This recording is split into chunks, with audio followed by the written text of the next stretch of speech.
Relawan Kawan Sandi atau RKS Makassar menggelar aksi sosial sekaligus deklarasi Sandiaga Salahuddin Uno untuk maju sebagai calon presiden di tahun 2024 mendatang.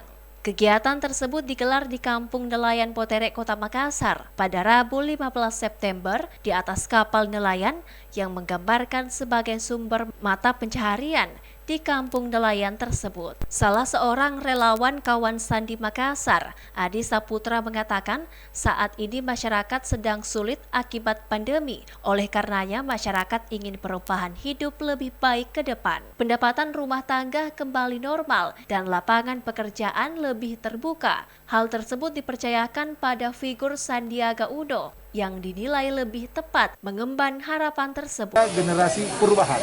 Nah, perubahan berarti menuju Indonesia lebih baru, lebih baik. Nah, di satu sisi beliau ini punya budi luhur dalam hal kerja, yaitu kerja keras. Ya, dia adalah from zero to hero. Dari sesuatu yang mau menjadi yang luar biasa posisinya sekarang, baik dalam bisnis maupun dalam hal birokrasi. Pernah menjadi calon wakil presiden, menjadi wakil gubernur dari Jakarta. Ini bukan sesuatu yang gampang dan mudah buat beliau, tetapi yang saya bilang tadi dari from zero to hero itu mau menunjukkan bahwa beliau ini adalah pekerja keras.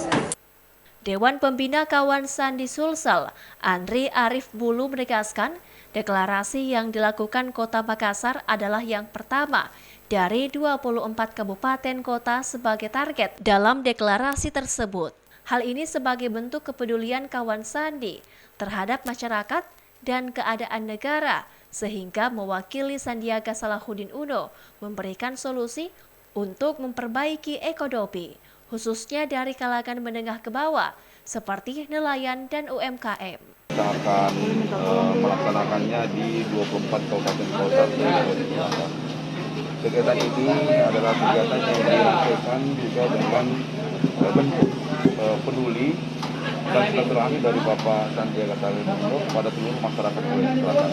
Hari ini kita mulai dari Makassar dan tentu saja ini kita sesuaikan dengan keadaan negara kita pada saat sekarang ini, di mana masa pandemi yang hampir 2 tahun lamanya tentu menyulitkan masyarakat. Pak Sandiaga Salahuddin Uno hadir untuk memberikan solusi dan memberikan bantuan-bantuan kepada masyarakat guna mengatasi krisis atau akibat daripada pandemi yang melanda masyarakat Indonesia, khususnya di Sulawesi Selatan. Kita mulai pada hari ini di Kota Makassar. Ira, Fajar TV dan Fajar Radio melaporkan.